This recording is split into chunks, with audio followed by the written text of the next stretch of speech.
오늘 오후 시간은 설교보다는 이제 저희 간증 비슷하게 그러면서도 하나님 말씀을 함께 나누고 저희가 어떤 일을 하게 될지 그리고 선교사들이 어떻게 여기 재정적인 그런 후원을 받게 되는지 몇 가지들을 이렇게 좀 함께 소개해 드렸으면 좋겠습니다. 하나님의 말씀은 디모데후서 2장 2절 말씀입니다. 네, 다 같이 일어나시겠습니다. 설교 안 하고 간증한다 그러면서 설교할 수도 있습니다. 잘하는 말씀이지만 우리 다시 한번 함께 봉독하시겠습니다. 디모데후서 2장 2절 말씀 2장 2절입니다. 다 같이 읽습니다. 시작. 네가 많은 증인들 가운데서 내게 들은 것들 바로 그것들을 신실한 사람들에게 맡기라. 그들이 또한 다른 사람들을 가르칠 수 있으리라. 아멘. 기도하시겠습니다. 하나님 아버지, 이제 우리 앞서간 성도들이 또 목사님들 또 선생님들 주일학교 교사들 많은 귀한 형제 자매들이 또 부모님들이 또 특별히 선교사님들 우리 표사 선교사님이 우리에게 많은 것들을 가르치시고 보이시고 좋은 영적 유산을 남겨 주셨사옵나이다. 우리가 이것에 그치지 아니하고 우리 세대뿐만 아니라 앞으로 오는 세대들이 이 대한민국에서 참 구령되고 교회가 개척되고 또 선교사들을 파송하고 후원하는 일을 지속적으로 할 수 있도록 주님 오신 그날까지 할 수 있도록 도와주시옵소서. 예수님의 이름으로 기도했사옵나이다. 아멘. 앉으시기 바랍니다. 다시 한번 귀한 간증 또 우리 찬송 축복이 되었습니다. 제가 그러고 보니까 이게 안경을 잘못 썼습니다. 그래서 안경을 좀 바꾸겠어요? 나이는 어쩔 수 없는 것 같습니다. 사도 바울께서 사랑하는 디모데에게 적어도 이 4세대 혹은 5세대를 여기 디모데후서 2장에서 말씀하고 있습니다. 그것은 많은 증인들, 어쩌면 예수님의 부활을 목격한 그분들을 포함해서 물론 사도 바울도 결국 주님을 만나시게 되었죠. 그래서 그 사도 바울 앞서서 있었던 분들 그리고 심지어 순교한 분들도 계시고 그리고 사도 바울, 그래서 사도 바울은 디모데를 선택을 했어요. 그러니까 이것도 또 신학교에서 중요한 건데 조력자는 교회에서 선택하는 것이 아니라 담임 목사님이 선택합니다. 그렇죠? 아마 아시고 계시겠지만 그러니까 이제 이 바나바는 여기 보니까 그 마가란 요한을 데리고 또 계속 선교행을 가게 됩니다. 그래서 많은 증인들이 사도 바울 앞서서 있었고 그 다음에 바울께서는 디모데를 선택하고 계속 2차 선교 여행을 가게 되고 그 다음에 여기 보니까 신실한 사람들을 가르쳐라. 그러니까 디모데도 여기 에베소 교회 목회자로서 그런 일을 하도록 명령을 받았습니다. 그리고 나서 또 가르침을 받은 사람들이 또 다른 사람들을 가르칠 수 있으리라. 그래서 5세대요. 적어도 4세대가 나오는데 이게 무슨 말씀이냐면 마치 달리기에서 계주를 하는 것과 마찬가지다 하는 말씀을 드린 적이 있는데요. 그러니까 뭐 100m 달리기 하는 건 그 사람이 열심히 뛰면 되죠.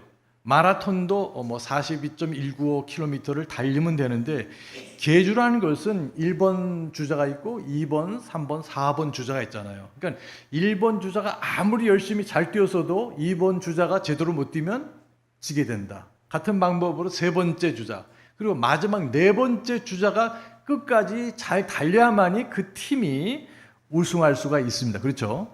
이것처럼 영적인 일에서도 똑같은 것을 말씀하고 있어요.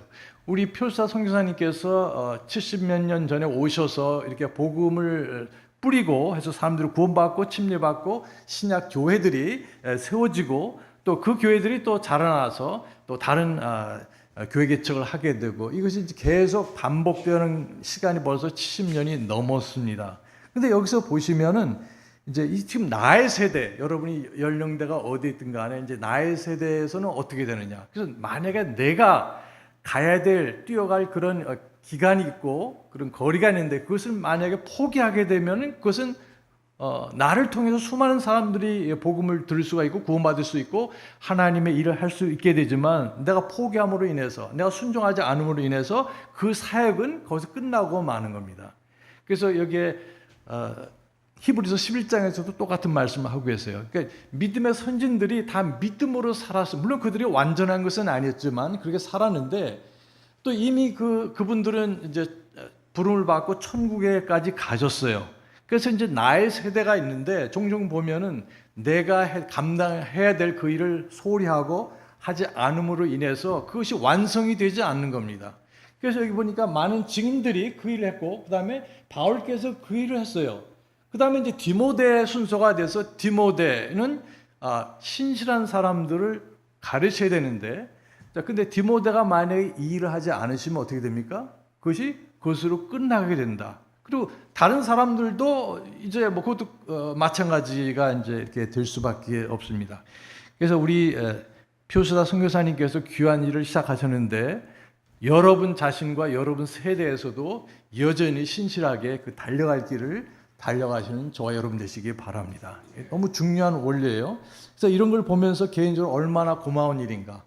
그분이 전도를 하고 구령하고 또 많은 것들을 가르쳐 주셔가지고 행당동에 있는 교회가 세워지게 되고 많은 친교권에 있는 교회들이 세워지게 되고 언젠가 그것이 1971년도에 저도 중학교 3학년 때 복음 처음 듣게 돼서 초청받아서 교회에 가게 되었고 그 첫날 첫 주일에 구원을 받았습니다. 얼마나 감사한 일인지 모릅니다. 자, 그래서 지금까지 믿음으로 하나님 은혜 이렇게 살아왔는데 이 똑같은 일이 이제 그 선교사들이 와서 기도와 또 여러 후원을 받고 와서 열심히 복음을 전했는데 이것이 여러분의 교회에서 끝난다면 이거 참 슬픈 일이죠. 그렇잖아요. 이제 승리성도 침례교도 이런 일을 왕성하게 하셔야 되고 지금까지 해오셨습니다. 근데 이제 1세대가 지나고 2세대가 지나고 이제 여러분 세대의 이 일을 소홀히 한다든지 관심이 없어 한다면 그걸로 끝날 수밖에 없어요. 사실 실제적으로 미국에서도 요즘 최근에 지금 12,000교회가 문을 닫습니다. 보통 평균적으로 4,000교회가 문을 닫는데 최근에 아주 굉장히 상황이 안 좋아요. 그만큼 이것을 보충해야 되고 보통 4,000개의 교회들이 문을 닫게 되면은 이제 한 3,000개나 3,500개의 새로운 교회들이 여기저기 또 시작이 돼요. 또 신학교를 졸업한 사람들, 또 하나님의 부르심을 받는 사람들이 가서 사역을 하게 되는데 그것이 안 된다는 겁니다. 여기서 신학교에서 배출되고 또 목회자로 또 사역자로 헌신하게 되는데 그것이 지금 3,000에서 3,500명 정도. 그런데 여기 보니까 없어지는 교회들이 10,000개가 넘는 한 해만 이렇게 볼 때 그렇다면 어떻게 되겠어요? 미국도 영적으로 이렇게 계속 침체되고 내리막길을 갈 수밖에 없다는 것입니다. 그래서 우리가 이런 일을 기억해야 되는데요. 어쨌든 이제 표수사 선교사님은 그분이 달려갈 길을 다 마치셨어요. 이제 우리에게 달려갈 길이 있다는 것과 그리고 내가 맡은 일이 있기 때문에 내 역할을 해야만이 그 다음 세대가 또 그 일을 계속 하게 된다는 사실입니다. 이왕이면은 더 많이 될 거 아니에요, 그렇죠? 그냥 내가 하는 목만이 아니라 나를 통해서 한 사람만이 아니라 여러 사람들이 그런 도전을 받아서 그 다음에 선교사로 가게 된다. 미국도 지금 선교사님들 나이가 평균 57세입니다. 57세예요. 굉장히 고령이죠. 저도 95개의 교회만을 이렇게 방문할 수 있었는데 수천 개가 되지만 아주 작은 수의 교회들이지만 교회들 가면은 어떤 교회들은 흰머리만 계세요. 고령화가 돼가지고 아주 성경적이고 아주 보수적이고 여기 근본주의 교회지만 젊은 사람이 없는 교회들이 종종 있어요. 그래서 그 담임 목사님이 거의 은퇴하실 쯤 돼가지고 거기에 어떤 젊은 사역자가 조력을 하면 괜찮은데 그렇지 않고 조력자를 못 구하면 그것이 연체되면서 계속 교회는 고령화가 되고 교회 분위기는 굉장히 힘든 그런 경우를 또 가끔 보게 됩니다. 이런 것을 보면서 저와 여러분의 세대에서 그 세대가 그 사역을 감당해야 된다. 그렇지 않으면은 그 교회는 죽을 수밖에 없는 것이죠. 개인적으로 볼 때도 이런 선교 사역에 관심을 갖고 또 헌신하고 또 부르심에 응답해서 훈련을 받고 실제적으로 시간이 흐른 후에 이제 선교 사역을 감당하게 되면 상상치 못하는 일이 일어나게 돼요. 예를 들면 윌리엄 캐리라는 사람 여러분 많이 들어보셨을 거예요. 저도 언급한 기억이 있는데 그 사람은 영국에서 그 전에도 다른 선교사들이 있지만 본격적인 근대적인 의미에서 최초의 선교사가 영국에서 파송된 침례교 선교사고 윌리엄 캐리인데 그 사람이 인도에 가셨을 때 자그마치 6개월이 걸렸어요. 비행기가 있는 게 아니니까. 그것도 뭐냐 완행 열차처럼 가는 데마다 쓰는 거예요. 이렇게요. 그러니까 6개월이 이분이 첫 번째 회심자 구원받은 사람을 얻은 것은 약 6년 후에 겨우 얻었습니다. 얼마나 그러니까 언어를 배워야 되고, 근데 놀라운 것은 이분이 당시에 소위 말하는 고등 교육을 받지 못해서도 언어에 탁월한 사람이었습니다. 그래서 이분이 결국 인도에 있는 그 많은 그 지방 언어들 이런 것을 번역을 했는데, 그 당시에 전 세계의 4분의 1의 인구가 쓰는 언어로 번역을 했어요. 대단한 거죠. 그러니까 자기가 스스로 독학을 해서 히브리어를 배우고 그리스어를 배웠다고 합니다. 그리고 인도에 순장 풍습이 있었는데 그분이 복음을 통해서 사람들을 변화시키고, 그러니까 남편이 죽으면 그냥 아내도 같이 죽는 거예요. 이거 들어보셨을 거예요. 그거를 사회적인 제도로서 없애버렸다. 어쨌든 그래서 많은 사람들이 구원받게 되고, 조금 지난 후에 영국에서 여기 침례교 선교사로는 제일 먼저 간 사람이 아도니람 저슨이라는 사람이죠. 미국의 저슨 칼리지라고도 있습니다. 그래서 그분은 원래 회중교회 선교사로 갔지만 가면서 생각하길, 내가 만약에 가서 복음을 전해서 구원받게 하면 그 사람에게 세례를 줘야 되나 침례를 줘야 되나 이렇게 고민하면서 결국 이제 침례 교도가 되고, 나중에 이제 오게 됐을 때 그 입장을 바꿔서 이제 침례교회 선교사로 버마에 가게 됩니다. 그들의 후예들이 아직도 있습니다. 우리 김영규 선교사님 얘기 들어보셨을 거예요. 자, 물론 이제 현대 선교사들이 가서 구령하고 교회를 세운 것도 있지만, 그러나 오래전부터 200년 전부터도 그런 일들이 있었다. 그래서 우리가 자랑하는 우리 선교사 유산을 보게 되면 영국에서 누굽니까? 윌리엄 캐리, 그리고 아도니아 저슨이라는 사람이 미국에서 이렇게 침례교 선교사로 갔습니다. 윌리엄 캐리 한 유명한 말 2가지가 있어요. 하나는 뭐냐면은 하나님께서 나를 보내셨다고 나는 믿습니다. 무슨 말이냐면, 이 사람이 그 선교에 대해서 관심을 가지고 영혼들에 대해서 관심을 가지게 됐을 때 그 당시 역사, 지리 이런 자료들을 공부하기 시작을 했습니다. 하나님께서 계속 그런 부담을 주셨어요. 그래서 누군가 가서 복음을 전해야 된다. 그러나 본격적인 의미에서, 아직 근대적인 의미의 선교사가 별로 없었는데, 이분이 그 자신을 준비하면서 공부를 하고 신학을 이렇게 준비를 했습니다. 그래서 목사님들 친교에 갔었는데, 그 당시에 어떻게 보면 좀 교단이라고 할 수 있어요. 우리는 원래 믿지 않지만 영국의 그런 교단이 침례교에 있어가지고 가서 그 말씀을 드렸고 그 발표를 했습니다. 이 전 세계가 지금 어떻게 지금 돌아가는지.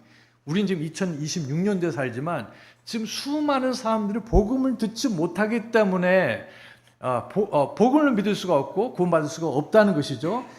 그래서 그런 부담을 얘기했을 때 이미 연세가 되신 그 목사님께서, 형제가 아니래도 누군가가 그 일을 맡아가지고 가게 될 것이고 하나님께서 그 사람을 보낼 것이니까 너무 부담 많이 갖지 말라고 조언을 했습니다. 공개 석상에서. 왜 그럴까요? 그 당시 이 특수 침례교회는 뭐냐면 소위 말하는 개혁주의, 켈빈주의를 많이 이렇게 수용을 했기 때문에 예정론을 믿어가지고 하나님께서 누군가 예정을 하셨다면 내가 복음 전하지 않더라도, 극단적인 말로 하면은 알아서 하나님께서 그 사람에게 감동을 주시고 성령께서 역사해서 구원받게 됐기 때문에 너무 지나치게 뭐 선교하자, 전도하자 애쓸 필요가 없다는 겁니다. 맞아요, 틀려요? 틀린 거죠. 자, 그래서 이제 그런 분위기에 있었기 때문에 그 훌륭하신 목사님들도 그렇게 선뜻 나서지 않았는데, 이 윌리엄 캐리가 젊은 사람이었지만, 목사님, 제가 믿기로는 하나님께서 그 복음을 듣지 못한 사람들을 위해서 나를 예비하시고 나를 쓰시기 원한다고 그렇게 믿습니다 말씀드렸어요. 맞아요, 틀려요? 네, 이렇게 유명한 말을 남겼습니다. 결국 그는 선교지로 갔고 인도에서 놀라운 사역을 하고 수십 년 동안 그런 사역을 하고 수천 명의 사람들이 구원받은 그런 저명한 사람이 되었습니다. 그래서 윌리엄 캐리 하면 많은 정보들이 나오고 꼭 그분의 전기를 한번 읽어보시기 바랍니다. 그래서 종종 보면은 누군가 헌신했기 때문에 성경이 번역되고 그 사회 제도가 바뀌게 되고 수많은 사람들이 구원받고 이렇게 그 교회들이 세워지게 된다 하는 것을 보게 됩니다. 종종 하나님께서는 나를 부르실 때가 있어요. 나는 미처 알지 못하지만, 그러나 우리가 만약에 예비됐다면, 흔히 말하기를, 뭐 채플 목사는 이런 말씀을 잘 쓰시는데, 그러니까 성령님께서 작은 음성에, 우리는 은사주를 믿지 않지만 하나님께서 작은 그런 감동을 주실 때 그것에 순복하라, 이런 말씀이 있어요. obey every impulse of the Holy Spirit. 그러니까 내가 거창한 걸 하려고 하지 말고 현재 내가 구원받은 성도로서 승리성도 침례교회 회원으로서 집사로서 또 여러분 청년으로서 각자 맡은 일에 충실하고 성령님께서 나에게 무슨 일을 하라고 원하실까? 이것에 관심을 가지게 되면 결국 저와 여러분이 그것을 찾아낼 수 있다는 겁니다. 모든 것을 다 보여주지 않으시고 오늘, 내일, 이번 주에 내가 무엇을 했는지 문을 열어주시는 거예요. 그래서 내가 한 걸음 내딜 때마다 하나님께서 또 하나 열어주시고 하게 될 때 하나님께서 저와 여러분을 놀랍게 사용하시는 그런 일들을 보시게 될 것입니다. 종종 보면은 나는 이 일을 해야 되는데 결국 못할 수도 있어요. 못할 수도 있어요. 그러나 나를 통하지 않으시고 하더라도 내 자식을 통해서 할 수도 있고 내 옆에 있는 우리 교회 청년을 사용할 수도 있고 다른 사역지를 통해서 그 일을 끝내 이루실 수가 있습니다. 내가 그걸 다 하는 건 아니지만 그것을 할 수 있도록 모든 자원들을 준비시키게 하는 겁니다. 자, 다윗은 왕이었었죠. 나는 이런 백향목 궁전에 거하는데 하나님의 언약궤는 제 방치된 것을 보고 믿음으로 내가 하나님을 위해서 집을 짓겠습니다. 이렇게 믿음을 가졌을 때 결국 그를 통해서 하지 않으셨지만 누굴 통해서 했어요? 솔로몬을 통해서 했어요. 대신 아버지는 모든 자원을 준비를 해서 그 솔로몬이 할 수 있도록 하는 겁니다. 이게 필리핀에 간 선교사 중에 하나, 우리 성서침례 친교회 쪽인데요. 밥 휴라는 목사님이 계세요. 그분이 필리핀에 가는데 이분이 놀랍게 사역을 했지만 이제 나이가 40세가 안 돼서 암을 얻게 되셨어요. 그래서 본국에 돌아와서 이제 모든 것을 포기해야 되는 이제 치료를 받아야 되는 상황이 됐습니다. 그러나 결국 이게 잘 안 고쳐지는 거예요. 그래서 어떻게 됐습니까? 그 수액 닌게루라고 하잖아요. 이걸 들고 다니면서 가서 설교를 하면서 이제 나는 하나님께서 부르시는 하긴 했지만 완성되지 않았다 할지라도 하나님께서 여러분에게 그런 역사를 하시면 그 음성에 인도하심에 응답하라고 권면을 했습니다. 거기에 응답하는 사람인데 그 사람이 바로 여기에 마틴이라는 선교사예요. 아주 체구도 작고 연약한 사람입니다. 그래서 이분이 필리핀 일로일로 여기 시부라는 도시 아시잖아요. 여기 부산처럼 두 번째 큰 도시인데 그곳에 가서 교회 사역을 계속하게 됐습니다. 그분을 통해서 한 그 교회가 지금 4,000명이 넘습니다. 4,000명이 넘어요. 네. 학생들도 보내주고 저희 랭캐스터 교회에서도 후원금을 보내지만 그 학생들이 또 헌금을 모아서 고맙다고 또 다시 그 미국 저희 교회 헌금에 사랑 헌금도 하기도 해요. 신학교에서 써달라고. 자기네들도 필요하지만 이런 놀라운 역사가 일어나고 수백 명이 되는 신학교가 그 교회 안에 있습니다. 필리핀에 이런 독립침례교회 혹은 성서침례교회도 여럿이 있어요. 수천 명이 되는 큰 교회들이. 자, 여기 보면은 마틴이라는 선교사가 가게 된 동기가 뭐냐면 이 휴 선교사님이 이제 하나님 부르심에 따라서 갈 수밖에 없는 상황이 됐지만 제가 하겠습니다 하고 성령님 인도하시면 순복하고 가서 이런 놀라운 사역을 하게 된 것입니다. 또 어떤 한 분은 제가 만난 분인데요. 이분은 미국에서 간 필리핀 선교사님이에요.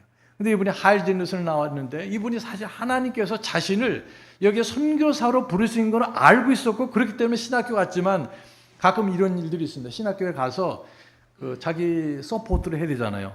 수업료도 내야 되고 등 이렇게 하게 되면 일을 잘해요. 또 이 독립침례교 신학교 학생들이 일을 너무 열심히 해가지고 인정을 받습니다. 그러니까 프로모션이 돼요. 승진이 돼가지고 처음에는 아르바이트 하는 식으로 조금밖에 안 받지만 점점 해가지고 제가 그 가르친 한 학생도 뭐냐면은 신실하고 똑똑하고 그러니까 연봉을 7만 불 준다는 거 졸업할 때가 되는데 7만 작은 돈 아니잖아요. 그래서 그 식사하면서 얘기를 나누는데 어떻게 했으면 좋겠습니까? 뭐 브라더리, 닥터리. 그래서 그건 좋은 일이다. 그러나 네가 신실하게 그렇게 함으로 인해서 인정도 받고 잘 되는 일이지만 그러나 하나님의 일이 먼저다 이렇게 말씀을 드렸어요. 그런 일들이 종종 일어나요. 그러다 보면은 뭐 수입 많고 뭐 좋은 아내 얻어서 하지만 편안하잖아요. 그러니까 사역을 포기하고 선교지로 안 갑니다. 목회로 안 가요. 하나님께서 여러분 물질적으로 가정적으로 축복하실 때 여러분 신실하게 순복하시기 바랍니다. 예, 어떤 종종 너무 잘 돼가지고 그냥 그 세상 일로 빠져가는 사람이고 너무 안 돼가지고 실망하고 절망하는 사람들이 있는데 어쨌든 이분이 건축 비즈니스를 해가지고 엄청나게 많은 돈을 벌었습니다. 베스트라는 선교사인데 돈은 많이 벌었지만 결국 마음의 만족과 기쁨은 없었어요. 그래서 60세 때 선교사로 갔어요. 60세 때. 그러니까 이 사람은 뭐 이렇게 그 교회들 다니면서 모금도 많이 할 필요도, 자기가 벌어놓은 돈이 많으니까 세는데 그 교회도 한 4,500명 벌써 모이더라고요. 아주 예배당도 멋있게 이렇게 지어놓고. 어쨌든 여기에 보면 여러 그 하나님의 부르심과 역사가 있는데 그것을 내가 들었을 때, 알겠을 때 순종을 해야 된다. 종종 보면은 아무것도 없는데요, 내가 전혀 모르는데요, 걱정하지 마시고 하나님께 구하시고 항상 목사님하고 간증을 나누시고 기도를 부탁하시고 상담을 요청하시기 바랍니다. 여러분이 혹시 아는지 모르지만 김기정 선교사라고 있는데 필리핀에 있죠. 그 형제도요. 그 형제가 있는데 그 유학생이기 때문에 별로 이렇게 교회들을 많이 방문을 못했어요. 그런데도 간다는 겁니다. 그거 가지고 갈 수가 없어요, 재정적으로. 근데 한국에 와서 사실 그 애들이 둘인가 셋이는데 뭐 아르바이트 하면서 겨우 생활하는데 언제 교회들 방문해서 후원 얻어서 가게 됩니까? 또 우리 여기는 많지 않잖아요. 독립침례교회나 성서침례교회들이. 그런 어려움이 있는데 어쨌든 그 형제는 믿음으로 준비를 했습니다. 하나님께서 나를 쓰시고 내게 필요한 것을 주실 것이라 하면서 어느 회사를 다녔는데 사고가 있었어요. 큰 사고는 아니었지만, 근데 자기가 그 필요한 후원 얻는 거는 30%밖에 안 되는데 놀랍게도 그 직장에서 일하면서 사고를 나가지고 산재보험이라는 게 있잖아요. 그것이 돼가지고 필요한 나머지 부분을 다 채워주셨습니다. 여러분, 내가 어떻게 살 수 있을까요? 걱정하지 마시고 하나님께서 부르실 때 즉시 순종하시기 바랍니다. 하나님께서 세워주세요. 물론 2년 3년 동안 교회들을 방문하면서 할 수도 있지만 만약 그런 상황들이 오를 때 하나님께서 안 되실 거야, 그것이 아니라 우리 성경에 보시면은 우리 데살로니가 전서 우리 5장을 잠깐 같이 보시겠습니다. 5장 24절 말씀. 데살로니가전서 5장 24절 말씀 다 같이 시작. 너희를 부르신 분은 신실하시니 그분께서 또한 그것을 행하시리다. 저와 여러분이 하는 것이 아니라 누가 행하신다고 그랬어요? 하나님께서. 하나님께서 만약 여러분을 사역자로, 목회자로, 선교사로 부르셨다면 혹은 교회 개척자로 부르셨다면 여러분 순종하시기 바랍니다. 하나님께서 저에게 부담을 주시고 어떤 목표도 주시고 분명한 소명을 주셨다면 여건이 안 된다 할지라도 여러분 그것을 준비하시고 순복하시게 되면 누가 이루신다고요? 우리 하나님께서 다 이루어주신다는 믿음이 필요하고, 믿음은 하나님을 심히 기쁘시게 하기 때문에 그분께서 공급하시고 보호해 주시고 이루어주신다고 약속을 해 주셨습니다. 이 말씀은 저도 의지하고 사는 약속의 말씀입니다. 자, 이런 가운데서 저는 무엇보다도 우리 첫째로 그 국제 성서 침례 친교회와 그 교회들에게 감사를 드립니다. 표서사 선교사님이 72년 전에 이렇게 오셔서 구령하시고 교회를 세우셨습니다. 그 교회를 통해서 어느 한 성도의 전도를 통해서 제가 구원받게 되었죠. 자, 그래서 그 영적인 유산. 하지만 지금은 옛날의 국제 성서 침례 친교회가 아닙니다. 그래서 미국에 있는 국제 성서 침례교회는 2000년도, 정확히 1995년도를 분기점으로 해서 나눠지게 됐어요.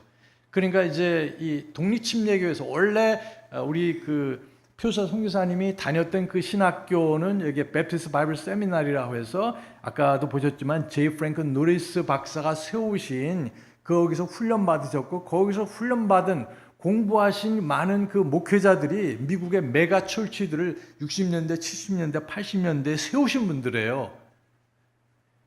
그런데 1950년대에 우리 베프티스트 바이블 펠로십이 만들어지게 되고 이제 그걸 통해서 우리 일본에 가셨다가 이제 두 개의 교회를 세우시고 대한민국에 오신 분이 이제 표수다 선교사님입니다. 얼마나 감사한지 모르겠어요.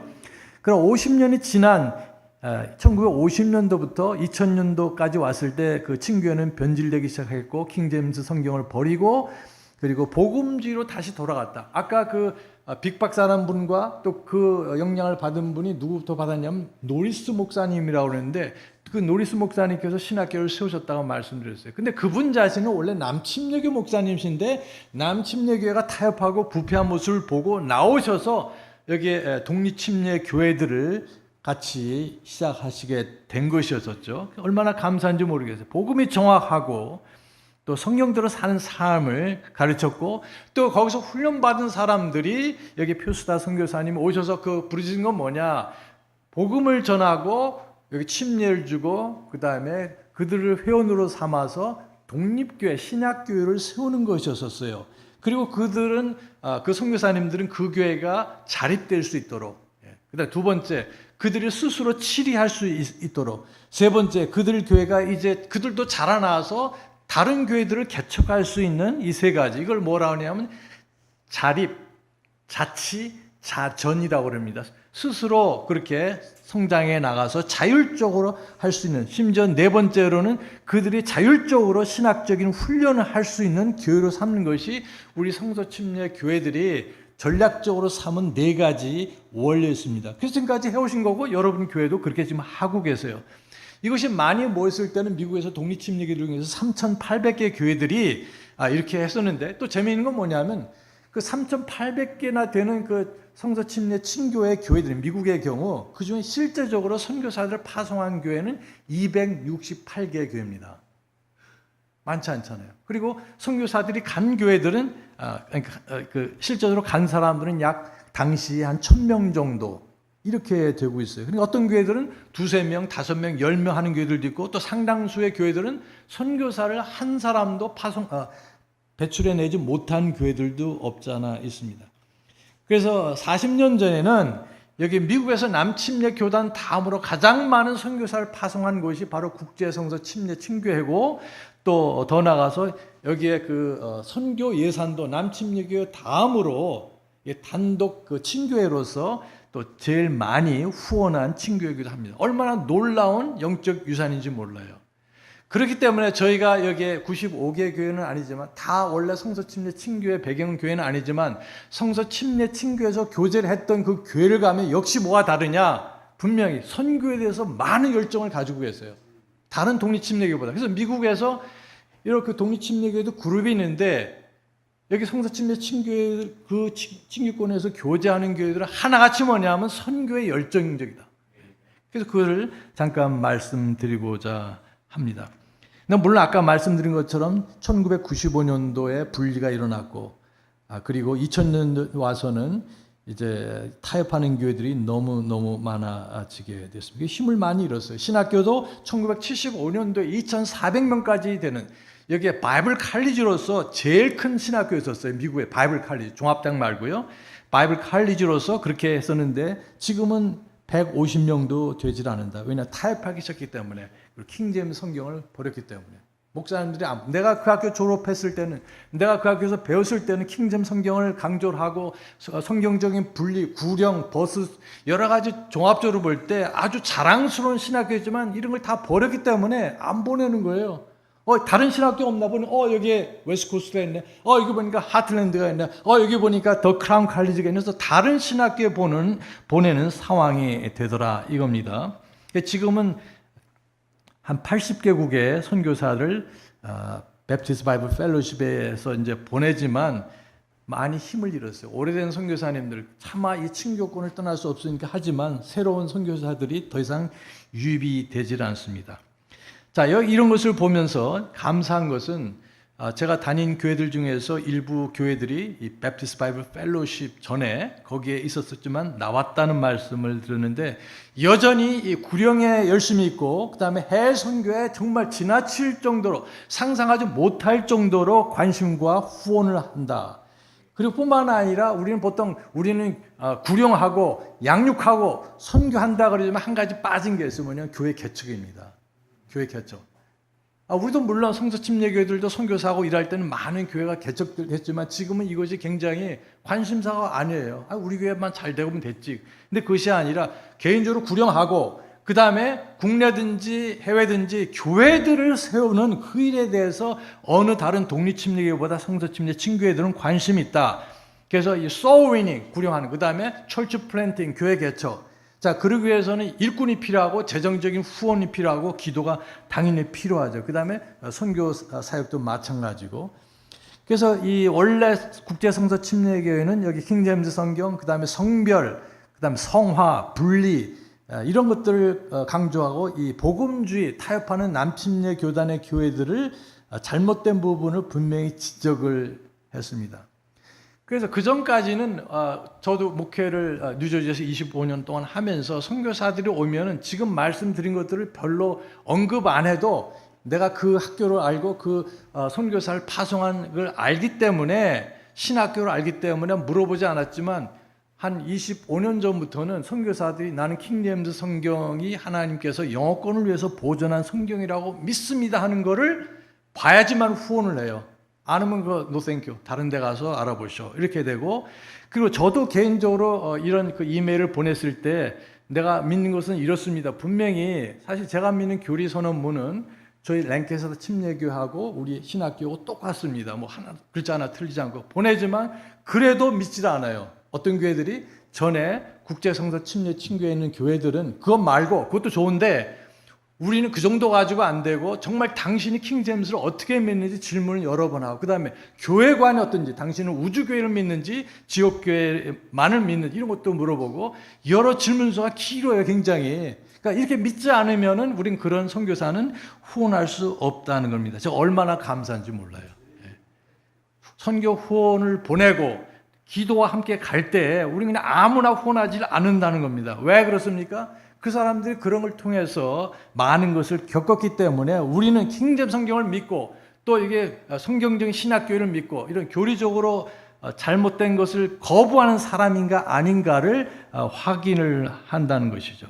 그래서 저도 목회할 때 그것을 요구했었어요. 당신은 킹제임스에서 어떻게 생각하냐? 당신은 성경적 분리에 대해서 어떻게 생각하냐? 이런 것들을 질문했습니다. 이런 것이 없으면은 후원을 받을 수가 없는 것이죠.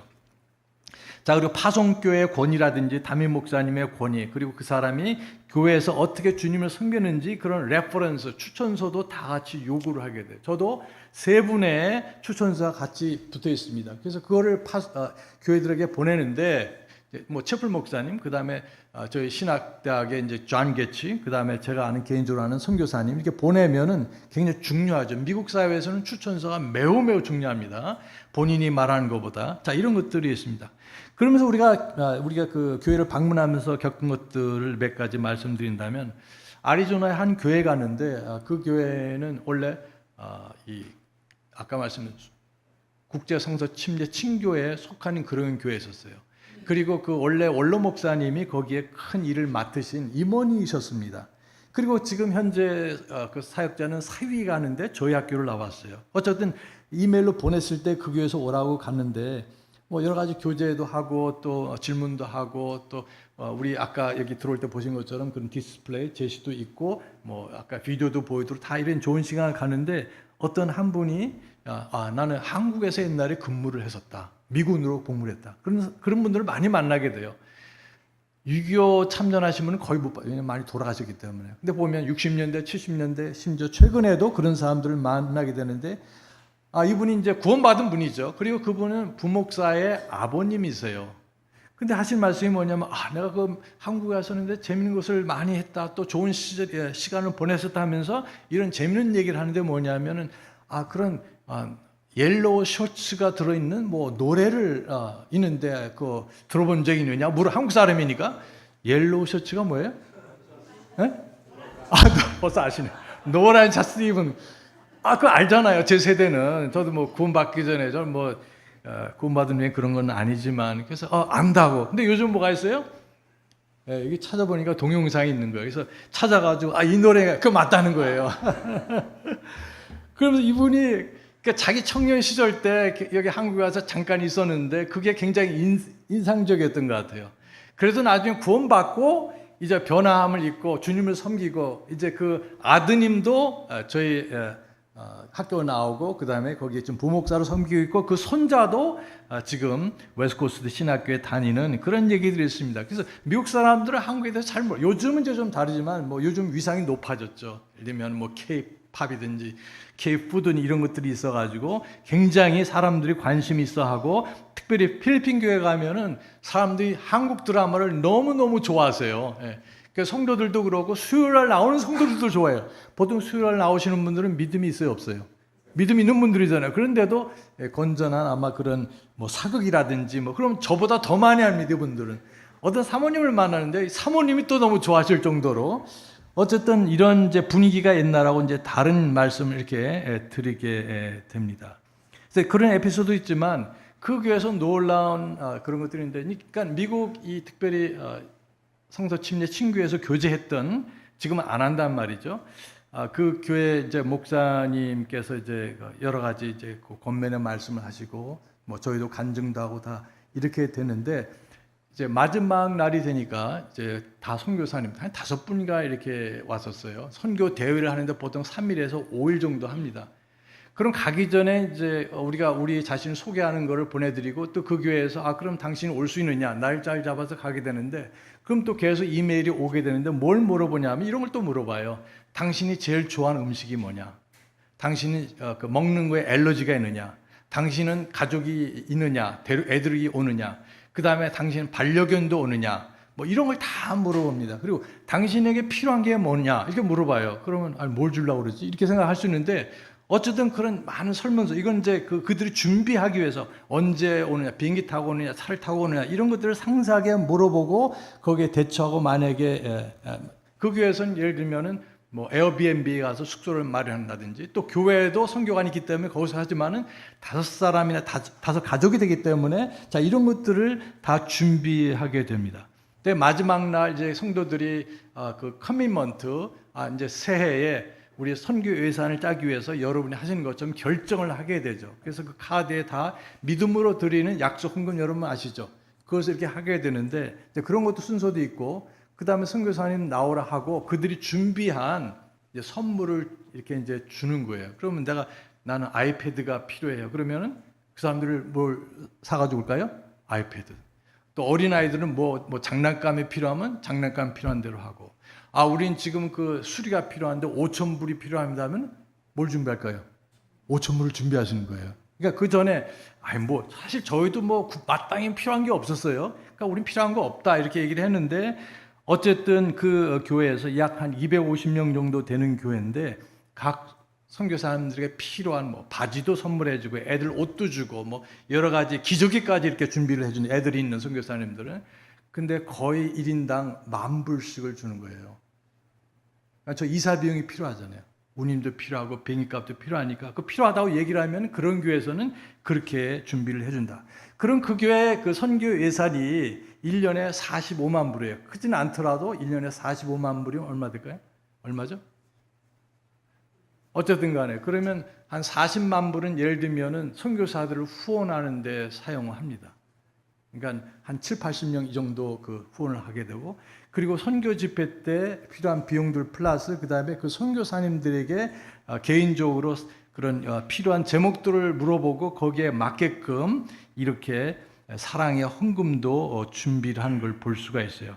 자, 이것이 정말 자랑스러운 우리 성서 침례 친교회들이 다 그런 건 아니지만 그런 준비를 하고 그런 사랑과 격려를 하는 겁니다. 그러니까 이 사람들은 당신들이 선교사로 간다며 그럼 그 어려운 날에 가서 어렵게 살 텐데 이런 식으로 생각하는 것이 아니라, 이분들은 내가 해야 될 일을, 우리 교회가 할 일을 대신해서 가서기 때문에 여기 왔었을 때 어떻게 잘 보여가지고 선교 매월 얼마씩, 이것이 아니라 격려하고 위로하고 셈을 주기 위해서 여러분 오셨는데 그냥 그냥 설교나 한번 하고 간증이나 한번 하고 가셔, 이것이 아니라 극진하게 대접하는 것을 보게 돼요. 원래 미국 사람들은 한국 사람처럼 그렇게 극진하게 대접하지 않습니다, 문화가. 근데 이분들은 선교사들에 대해서는 엄청나게 그런 준비를 하고, 이들이 왔을 때 용기를 가지고 또 셈을 가지고 이렇게 아무 관계가 없지만 복음 때문에 또 같은 믿음을 가졌기 때문에 이 선교사들을 후원하겠다. 마치 어떤 사람들은 여기 국군을 보면, 우리 장병들을 보면 군대 가야 되니까 남자라면 18개월 복무하고 나오면 되지, 요즘 200만 원 되는 월급도 준다며 그럼 그렇게 하는 거지, 이렇게 생각하는 게 아니라는 거예요. 어떤 사람들은 군인들을 무시해가지고 군발이라는 말, 좀 죄송합니다, 이런 말 쓰잖아요. 무시하고 군대에서 썩는다, 이게 잘못된 겁니다. 미국에서는 군인이라면 푸대접이 아니라 최고의 대접을 받습니다. 비행기 탈 때도 제일 먼저 들어가는 사람이 누구예요? 1등석. 그렇죠. 애기 있는 집. 그리고 누가 들어가요? 군인들이 제복을 입은, 그러니까 군인이라도 제복을 안 입어서 하는데 제일 먼저 들어갑니다. 그리고 가게 무슨 뭐 식료품 가게든지 무슨 철물점이든지 가면은 무조건 5%. 그다음에 이 사람들이 공부를 하게 되면은 필요한 모든 학자금을 지원해 주게 되고 또 보험도 너무 좋고 그게 받는 혜택이 한두 가지가 아닙니다. 저희가 살던 집 바로 앞에 우리 신학생이 있었어요. 애들이 7명입니다. 교회 갈 때, 크리스천 스쿨 갈 때 7명이 가려면은 승용차도 안 되고 미니밴도 안 되고 15인승 밴이 있습니다. 그래서 왔다 갔다 하는데 부인도 공군에 있었고 남편도 공군에 있었는데 어쨌든 가족이 있기 때문에 일해야 되기 때문에 시간이 걸렸지만 마침내 졸업을 했습니다. 근데 사역지가 또 정해지지는 않았어요. 그럼에도 불구하고 공군에서 다시 불렀어요. 군속으로. 그래서 그 이태리로 발령이 났는데 그 발령이라고 그러네요. 그러니까 거기에 필요한 모든 이사 비용이 모든 걸 다 해가 얼마나 좋아요. 가면은 거기서 복음적인 교회를 나가든지 거기서 사역도 할 수 있는 기회가 이렇게 주어지는데 그만큼 미국에서는 군대에 그러면 최고의 대접을 해주고 받는 곳이 이 미국 군대, 미군입니다. 그것처럼 선교사들을 생각하는 거예요. 저 군발이, 저 가난한 선교사 이것이 아니라 이분들이야말로 우리 대신 가서 목숨을 내놓고 최선을 다해서 복음 사역을 하는 사람들이기 때문에 우리 목사님도 존경하고 사랑하고 격려해드리지만 이 선교사들을 그렇게 한다고 그들은 그런 문화를 가지고 있습니다. 그러니까 놀라운 일이 아닐 수가 없어요. 그 캘리포니아의 한 다른 교회를 갔는데 그 교회는 영어, 또 많은 교회들이 미국에서 영어 예배가 있고 그다음 스페니쉬 사역이 있고 어떤 교회는 뭐 베트남 사역도 있고 필리핀 사역 이러는데 이 교회는 캘리포니아는 특별히 스페니쉬 사역을 가지고 있는 교회가 많습니다. 저희 랭캐스터 교회도 스페니쉬 교회만 800명이 있는데 어쨌든 이 교회를 가게 됐어요. 그래서 여러 명이 이제 그 선교사들 왔는데 여기서도 그 준비를 하는데 1년 동안 하는 거예요. 그래서 이제 순서대로 갔는데 폴리 제 이름이죠. 당신은 거기 스페니쉬 교회에 가서 서 있으라 그렇게 하더라고요. 그래서 저 다른 분들이 가서 스페니쉬 교회에서 이렇게 서 있습니다. 그럼 뭘 주냐면 봉투 같은 걸 하나 줘요. 이렇게. 그럼 가서 서 있으래요. 벌 받는 것처럼 딱 서 있으면 어른으로부터 부모, 뭐 할아버지, 할머니, 청년들, 어린아이까지 와서 뭐예요? 사랑현금을 가져오는 거예요. 가가지고 놓고 온. 그러니까 이분들은 사실은 실제적으로 5분이 왔다면 5분 거를 다 준비를 하는 겁니다. 그러니까 자기가 원하는 사람만 할 수도 있어요. 그건 자발적으로 하는 거니까. 끝난 다음에 또 다시 영어 예배로 오라고 해서 가니까 똑같은 일을 하는 겁니다. 선교사님 다 세워놓고 이분들에 대해서 자랑스럽게 생각하고 격려하면서 딱 그 더 큰 주머니를 이렇게 주더라고요. 그래서 뭡니까? 다 성도들이 다 준비를 해가지고 다 와서 떨어뜨리는 거예요. 예, 그걸 세어보니까 한 4,500불 정도가 됐어요. 4,500불. 그러니까 이 정도로 관심을 가지고 선교사들을 돕고 격려하고 이런 놀라운 일을 하게 된다. 이런 일들이 자주 일어나는 건 아니지만 종종 일어납니다. 그래서 오하이오 한 교회 가는데 그 교회에서도 굉장히 큰 교회 거기도요. 가는 곳마다 이제 저희 학교 졸업생들도 있고 또 제가 가르치는 학생들도 이렇게 있는데 그 교회 가니까 그런 준비를 전혀 뭐 안 해도 우리는 오라고 초청만 한 것도 감사하는데 마지막 끝나고 이렇게 봉투를 하나 주더라고요. 근데 이렇게 봉투 안에 뭐가 있냐면 카드가 들어있어요. 근데 그 카드 안에 뭐가 있습니까? 선물 카드, 기프트 카드가 있는 거예요. 예. 제가 받은 것만 자랑하는 것 같아서 죄송합니다만 어쨌든 저뿐만 아니라 그렇기 때문에 그렇습니다. 가서 보니까 기프트 카드가 한 2,300불 정도. 그래서 이제 잘 됐다. 우리 손주들이 있으니까 손주들 오라고 그랬어요. 할아버지가 받은 거. 그래서 그 앞에다 이제 쭉 몇 개를 맥도날드 카드도 있고 뭐 몇 가지 선물인데 거기에 미국에 무슨 홈플러스 같은 그 백화점 카드가 있어요. 그래서 거기 이렇게 나는데 그 이름이 뭔지 기억이 잘 안 나요.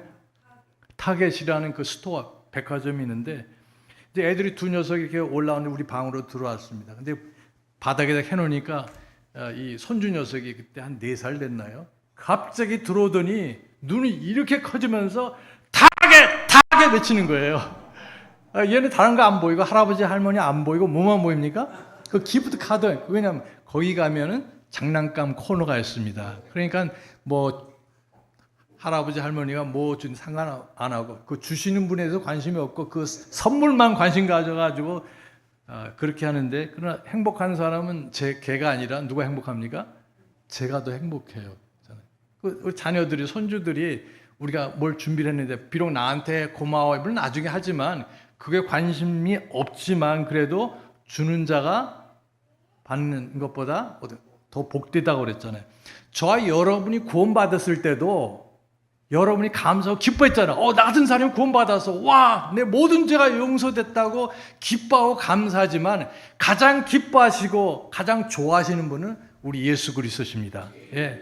내가 너를 위해서 피 흘려 죽었고 부활했는데 그것을 믿어서 네가 구원받았으니까 이 셀 수 없는 모든 천사들이 기뻐하고 찬양하는 것보다 내가 더 기쁘다 하는 놀라운 그런 것을 보게 되시 그렇습니다. 그래서 이러한 일들이 있는데 또 그렇지 않은 일들이 있었지만 어쨌든 여기에 보면은 미국 교회들은 특별히 국제 성서 침례 친교에 있던 교회들은 지금도 여전히 그런 선교에 대해서 아주 그 열심이고 기뻐하고 어떻게 하면 저 사람들을 도울 수 있는가 또 그걸 악용할 수 있는 사람도 있겠죠. 어떻게 보면 좀 안 좋은 얘기지만 그러나 그것이 아니라 순수한 마음으로 좀 미쳐있는 사람들 같아요. 이렇게 말씀을 드릴 수가 있습니다. 자, 선교 집회 같은 걸 할 때 대개 보면 1년 전부터 하고 우리 교회에 오는 선교사 혹은 선교사를 어떻게 격려할 것인가. 그래서 그런 것을 집사회에서 또 모든 주일학교에서 그러니까 이 선교사들이 오면 좀 큰 교회에서는 뭐 각 부서마다 가서 간증하게 되고 질문이 있으면 또 한국이라는 나라 어디 보는지 잘 모르거든요. 그런 것도 설명하게 하고 또 뭐 간증도 하고 대한민국에 대해서 소개하는 그런 기회도 가질 수가 있습니다. 그래서 이런 것들을 이제 그 전체 프로그램으로 이제 준비를 해서 관심을 가질 수 있도록 어느 텍사스의 한 교회를 갔었는데 거기에 한 혼에 한 사람이 얼마나 무거운가, 한 사람이 얼마나 천하보다 귀하다고 말씀하셨잖아요. 그러니까 여기 저울을 이렇게 미국 저울 있죠, 이렇게요.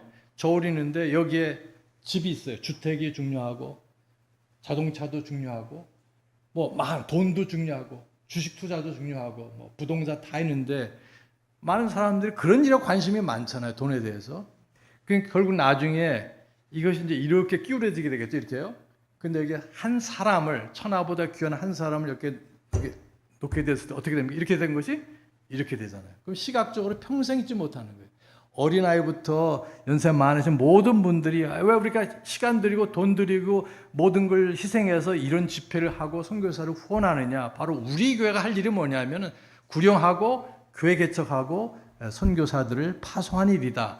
이것을 어렸을 때부터 듣고 배우고 어떤 교회 가면 또 이런 일도 있어요. 오하이 한 주는 1센트짜리를 모은 대회를 해요. 그럼 애들이 주일학교 어린이들, 크리스천 스쿨 애들이 모두 나와가지고 가져오는 거예요. 그러면 이게 한 박스를 가져올 거 아니에요. 뭐 돈은 얼마 안 된다 할지라도. 그래서 그런 일에 관심을 가지고 선교사 후원하는 그런 또 교육도 하게 됩니다. 이렇듯이 교회들이 어떻게 하면 성도들이 여기에 관심을 가지고 기도하고 선교 사역에 참여할 것인가 이런 것들을 합니다. 또 놀라운 것 중에 하나는 우리 옛날 국제 성서 침례 친교회가 나눠졌다고 하는데 그 보수적인 입장에 있는 그 학교와 친교회가 오클라호마 시티에 있습니다. 하틀랜드 베프티스트 칼리지. 거기서는 해마다 또 뭘 하냐면 교회 철치 플랜팅, 교회 개척을 위해서 같은 믿음을 꼭 우리 옛날에 그 베프티스트 바이블 펠로십 성서 침례 친교가 아니래도 같은 믿음을 가지고 있다면은 그런 철치 플랜터 교회 개척자들을 초청해 가지고 그들을 격려합니다. 그러면 거기에 뭐 15명이 왔다, 한 20명이 왔다 하면 1인당 3, 4만 불을 그들에게 사랑의 선물을 해요. 미국도 교회 개척하려면 어렵거든요. 그냥 가서 할 수 있도록 상상이 안 가죠. 네.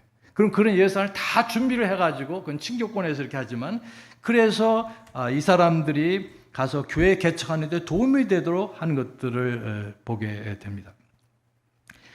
저희는 어떻게 했냐면 2024년도 7월부터 본격적으로 준비를 했어요. 하나님께서 이제 미국에서도 할 일이 있지만 한국에 나와서 해야겠다.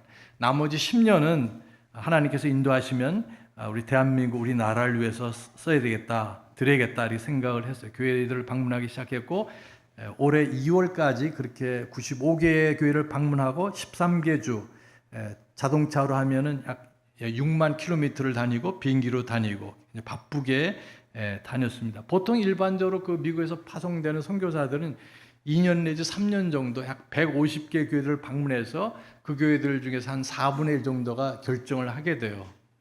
그러면 이제 그 후원을 받아서 가게 되죠. 어떨 때는 뭐 코비드 때는 그것이 좀 힘들어서 못 하게 될 경우도 없지 않아 있습니다. 그렇지만 저희는 95개 교회를 방문해서 약 50%의 교회들이 후원했고 또 저희 파송교회에서도 많은 격려를 하고 있습니다. 그리고 또 한국 교회들도 물론 있고 몇 명의 개인 후원자들도 있습니다. 저에게 필요한 만큼 주님께서 채워 주셨습니다. 그래서 이제 한두 주 정도 되면 저희가 어떻게 할 것을 지금 현재로는 저희가 수원, 동탄, 오산 쪽에 교회를 개척하든지 아니면 기존 교회에서 어려움을 겪는 교회에서 일을 하게 목회 사역을 하게 될 것입니다. 기도하실 때 이번 주 꼭 기도해 주시고 또 목사님 통해서 그런 상황을 여러분에게 말씀드리겠습니다. 근데 가는 곳마다 송탄 한 번 갔더니 거기 독립침례교회에 있어서 거기서도 그 사모님께서 송탄에도 교회가 필요해요. 또 어떤 분은 저기 진접에서도 필요해요. 뭐 여러 군데에서 교회가 필요한데 저는 몇 사람입니까? 한 사람이죠. 그렇지만은 어쨌든 그런 걸 위해서 기도하고 제가 한국에 있을 동안 주님께서 인도하심 따라서 여러 교회들을 시작할 수 있고 또 거기에 좋은 사역자가 이제 붙어 있게 되면 그분들에게 또한 그런 것을 이양을 하기를 원합니다. 그래서 저는 다른 분들처럼 뭐 장기적으로 평생 뭐 3, 40년, 50년 할 수 있는 상황은 물론 아니죠. 언제라도 주님이 부르시면 가야 되는데 그동안 이게 교회 개척하는 것, 또 어려운 교회들을 돕고 그다음에 영적인 그런 기초들, 인프라를 놓고 또 여러 교회들을 섬기기 원합니다. 그래서 주님께서 불러주신 대로 이를 제가 잘 순종하고 참여해서 부족한 저를 통해서 이런 역사가 일어나도록 기도해 주시면 참 좋겠습니다. 중요한 것 중에 하나는 남침례 교단은 1,500만이에요, 미국에서. 그런 교회들이 선교사들을 5,000명 정도 후원하고 있어요. 거기서는 각 교회에서 하는 것이 아니라 각 교회에서 11조를 교단에 보내면 그걸 가지고 교단에서 주로 결정을 합니다. 그렇지 않은 데도 있지만 대부분 그렇게 하고 있어요. 그러나 독립침례교회 혹은 일전에 성서침례 친교회 등 각 교회에서 결정을 해요. 선교사님 간증과 교리와 뭐 이런 선교 전략을 들어보고 이제 이거 우리가 그거 돕겠다. 뭐 지금 당장 아니지만 6개월 후에 혹은 1년 후라도 하겠다. 이제 이렇게 결정을 했는데 우리 독립침례 선교사들이 좀 넓게 보면 한 5,000명 정도 됩니다. 근데 독립침례의 그 전체 성도 수가 250만에서 한 300만 정도 되는데 아까 1,500만이니까 한 5딜밖에 안 되잖아요. 근데 남침례교회는 제일 큰 교단이고 여기 1,500만에서 5,000명을 파송하고 있는데 요즘은 어려워가지고 조기 그걸 뭐라 하죠? 명퇴라는 걸 받아요. 선교사들도 55세 그러면 들어오십시오. 이렇게 그 정도로 어렵지만 그리고 여전히 지금 제가 물론 저를 파송한 교회는 랭캐스터 침례교회지만 선교부는 여기 센트럴 미셔너리 클리어링 하우스라는 데가 있는데 거기 한 750명 정도 50가족이 있어요. 그럼 1년에 이 사람들이 약 4,500만 불을 취급합니다. 후원을 받아서 선교사에게 보내주고 있습니다. 그 이상은 하지 않고 어카운팅, 그 후원 관리만 하고 이렇게 해라 저렇게 해라 하는 것이 전혀 없는 그런 기관입니다. 어쨌든 이렇게 하는데 여기 독립침례교회들이 남침례교단의 5분의 1밖에 되지 않지만 5,000명 정도 하고 있어요. 감사한 일이잖아요. 그만큼 뭐냐면 수는 작더라도 독립침례교회들이 주님께서 명하신 구령과 교회 개척과 선교 사역을 위해서 열심히 들고 있는 것을 보게 됩니다. 자, 수많은 교회들이 독립침례교회들이 믿음으로 드린 약속의 헌금을 하는데 저도 그 행당동교에서 계속 했었고 우리 1,000원씩 시작했어요. 제가 고등학교 때. 그 다음에 또 물론 늘렸지만 근데 사실 그것은 우리 침례교 사람들이 만든 것이 아닙니다. 오스팔드 스미스라는 사람이 이런 그냥 무교파 사람이 시작을 했는데 우리 독립침례교에서도 그걸 보고 그거 좋은 방법인데 그래서 그걸 채택을 해가지고 제가 보기에는 80~90%의 독립침례교회, 성서침례 친교회들이 친교회 교회들이 이걸 하는데 어떤 교회는 그렇게 안 하고 그냥 교회 전체 수입의 헌금의 10분의 1을 선교 사역으로 쓰는 데도 있고 20%를 하는 경우도 있고 또 보게 되면은 수요일 날 들어오는 모든 헌금을 한 250명 정도 되는데 또 이렇게 하는 리 라버스 목사님 그렇게 하셨어요. 수요일 날 오시는 성도님들이 헌금한 그런 것을 위해서 수백 명의 선교사들을 후원하시곤 했습니다. 교회마다 다를 수 있습니다. 뭐 꼭 절대적으로 이 방법이다 그건 아니지만 그래도 절대 다수가 믿음으로 드린 선교 헌금을 이렇게 하고 있는데 여러분 교회에서 어떻게 하시든 우리 목사님께서 말씀하신 대로 따라서 지금 여러분이 했던 그 이상으로도 할 수가 있어요. 그러니까 대략 성도들이 자기 11조의 헌금을 드리잖아요. 구약의 율법하에서도 뭐 11조를 했는데 신약에서는 그 이상을 하게 돼요. 왜냐하면 우리는 그때보다 더 많은 은혜 속에서 살고 있기 때문에 그렇습니다. 또 플러스 뭐냐면 건축 헌금도 평균적으로 미국에서 이렇게 보면 제 목회도 그렇고 우리 랭캐스터 교회도 그렇고 한 사람당 한 100불 정도로 하더라고 보면요. 계산적으로 보면. 근데 선교 헌금도 사실 최소한 그 정도 이상을 미국 성도들을 합니다. 더 많이 하는 사람들도 있고. 그 형편이 어떻게 됐든 우리 한국에 있는 교회들도 지금까지는 받는 데 익숙하지만 그러나 이제 우리도 만약에 교회 개척하는 사람이 있다면 여기 국내든 또 해외 선교사로 가든 또 우리 교회에서 파송됐든 그렇지 않고 다른 교회에서 파송되고 우리가 협력만 하지만 그러나 그 선교사들이 넉넉히 가서 할 수 있도록 이런 여러 가지 방법들을 동원해서 하시게 되면은 하나님께서 여러분의 교회를 통해서도 놀라운 선교사역 그리고 교회 개척을 하시게 할 수도 있다고 저는 믿습니다. 그래서 난 이만큼 했는데 그렇게 생각하지 마시고 그 이상으로, 왜냐하면 지금 성서 침례 친교회들 옛날에 그 교회들은 우리가 생각하는 평균 이상으로 그렇게 해왔고 그렇게 선교사를 보내고 전 세계에 놀라운 일을 했고, 성서 침례 친교회가 어떻게 세워졌던 1950년 내가 옳다 뭐 네가 옳다 이런 사실 좀 다툼이 있었어요. 1950년대. 근데 놀라운 건 뭐냐면 어떻게 문제가 돼서 서로 다른 길을 가게 됐지만 다른 길로 간 교회도 저희가 방문했었는데 그 교회도 여전히 뭐냐면 선교에 대해서 열심히 해요. 그리고 BBF 여기 성서 침례 친교회는 교회도 그러니까 전에 뭐 몇십 년 전에 무슨 일이 있었던 간에 현재 우리 주님께서 나에게 우리 교회에 우리 가족에게 원하시는 것이 무엇인지 그것을 발견하고 성령님 인도하심 따라서 그렇게 순복하시고 기도하시고 또 이게 또 헌금에 참여하셔서 하나님께서 여러분의 교회를 놀랍게 사용하시기를 간절히 기도드립니다. 다 같이 기도하시겠습니다.